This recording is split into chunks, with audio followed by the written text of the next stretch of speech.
Hey everyone, welcome back. I'm Lindsay. Today we're going to talk about the astrology and the new moon ceremony. We're going to set some intentions. We're going to draw some tarot cards to help us in this new moon ceremony to set the intentions. So grab some tea and let's get started.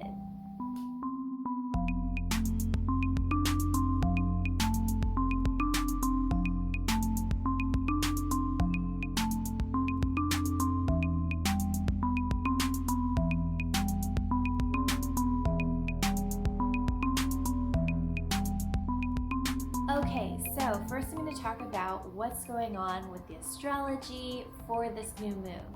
So it's a Virgo new moon and we're in Virgo season. So this is like my favorite time. This is what I'm into. This is about my channel. It's health and wellness. It's personal development. It also has to do with organization and service. These are all Virgo qualities.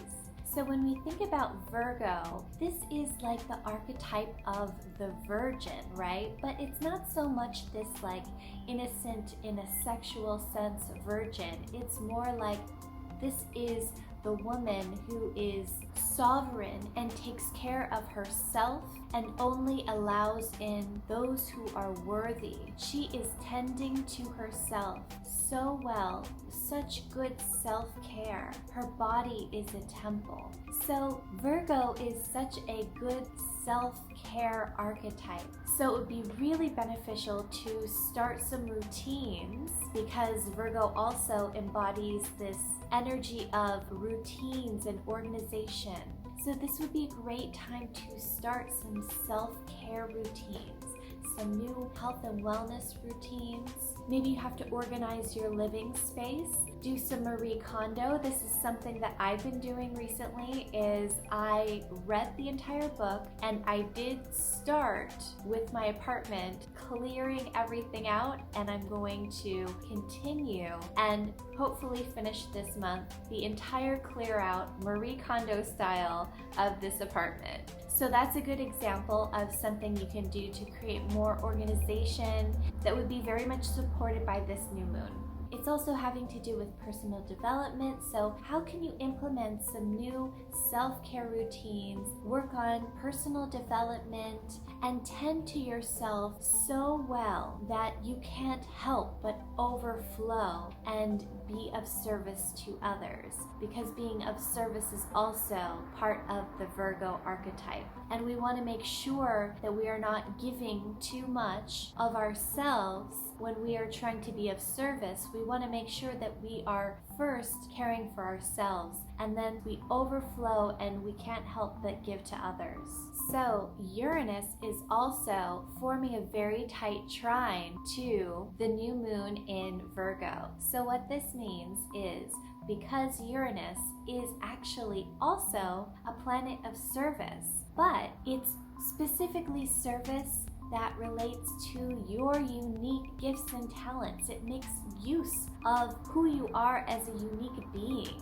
So we've almost got like this double service theme going on for this new moon. Uranus is all about embracing who you are as a unique being. It also encourages you to act on your intuition.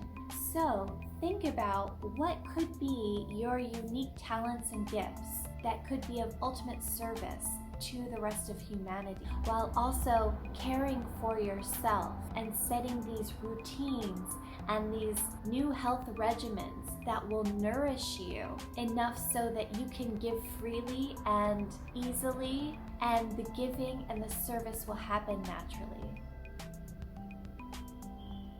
So do a little sage, smudge your home, clear all the energy, make sure there's neutral energy in your space. And you can also use Palo Santo to bring in a sacred energy. This smells so good. So make sure your space is energetically favorable to setting these new moon intentions. You can do this on the new moon or maybe the day after. It depends with different people. Some feel like the new moon is such, the energy is at such a low point that it's almost like a blank slate. And it's better to start and set intentions when there's a little bit of moon in the sky, so the next day. For others, it doesn't matter. The new moon energy is going to be potent a few days before and for a few days after the new moon. So as long as you do it within the week. So I was actually only going to pull from one of these decks, but I do have two different goddess decks.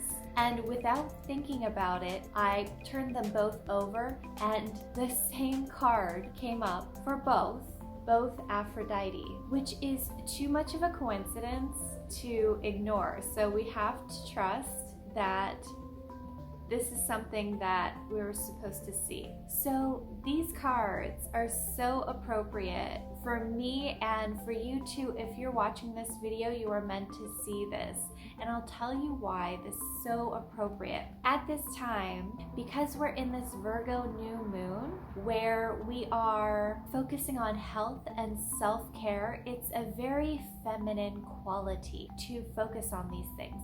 Health and self-care. And Aphrodite can be thought of as either the goddess of romantic love or as an inner goddess, an inner being of femininity. And for me personally, I have happened to feel really out of balance in the last month or two. My masculine and feminine energies were not being balanced appropriately.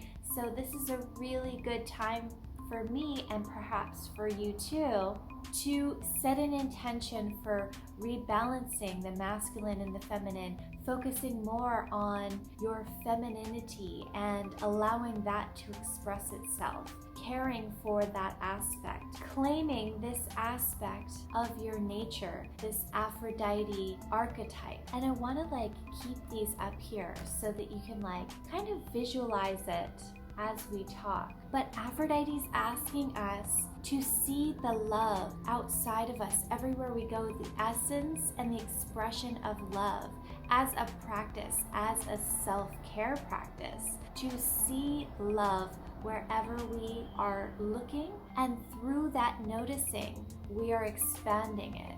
So that love is going to come back to us tenfold. The more that we put attention on something, the more it grows. This is the same thing with gratitude. The more that we're grateful, the more that this energy is attracting new things to be grateful for.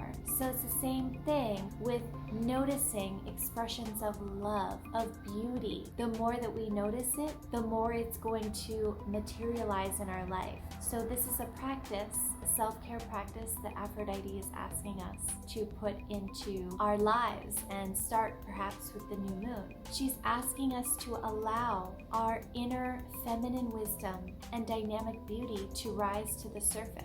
She's asking us to appreciate our divinity, and practices like dance are perfect for awakening this divine feminine energy within us, and any other sorts of self-care. So I love that we pulled these cards. So I pulled this card, and this is the Five of Cups. It is an emotion card, and it represents disappointment. And the thing about this deck is that it is designed to be a highly intuitive deck. That's why there is all these images. You're supposed to kind of look at all the images and see what jumps out at you, and allow that to guide your intuition as to the interpretation. And I want to also say that this card was reversed. So this card, disappointment, is about not being attached to outcomes, specific outcomes. Sometimes there is a plan that the universe has that we can't understand. When we're trying to manifest something and have it come to us quickly, we can't always be attached to the result, because sometimes that creates disappointment. The idea is to put our intentions out and not be attached to the results. If it comes, it comes. If not, that wasn't in the plan for the universe. There are other things that are more important that we don't quite understand yet. And maybe in the future, we'll be able to look back and understand why.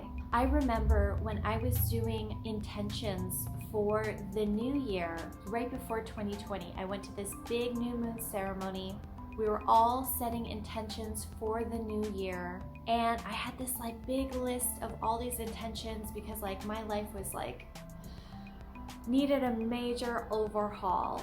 There's so many things that I wanted to change, that I felt like I needed to change. And everybody pulled cards, and I felt like I pulled the most disappointing cards ever. And the woman who was facilitating the group was very familiar with this deck, and she was like, oh, basically what these two cards mean, like one of them was like a black hole or something, and then another one was like probably similar to this, where it was like, hey, don't be too attached, because there are other plans for you that you don't understand yet. And what she said was, with this particular black hole card that I pulled, she was like, this means that you're going through a portal. You are transforming so much that you don't want to manifest this stuff right now, because what you are trying to manifest right now is not going to be a match to who you're going to be on the other side of this portal.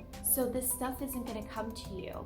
It's not what's meant for you. If you're trying to manifest this stuff, you have to wait until you're on the other side of the portal, and then you can manifest what's really meant for you, because then you will be transformed, and the things that you manifest from that new energy will be what is really meant for you and what you really want. Whereas if you manifest it on this side of the portal, where you don't really know what you want, you're gonna call in the wrong things. And now, looking back, I can totally see what she meant. The things that I would have specifically been asking for and manifesting at that time would not have been a good match to who I am right now and what I want. I've gotten so much more clarity as to what I want in my life.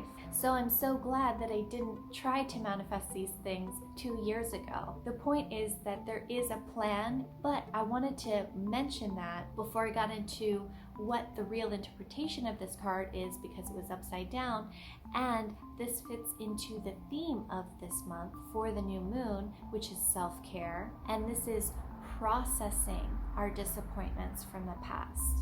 So this is an emotional card, so we might have to grieve some disappointments from the past, or maybe some current disappointments, but giving ourselves that time and that space to actually feel these feelings and grieve allows us to process the emotions finally and make space for the light to come in and for our vibration to raise.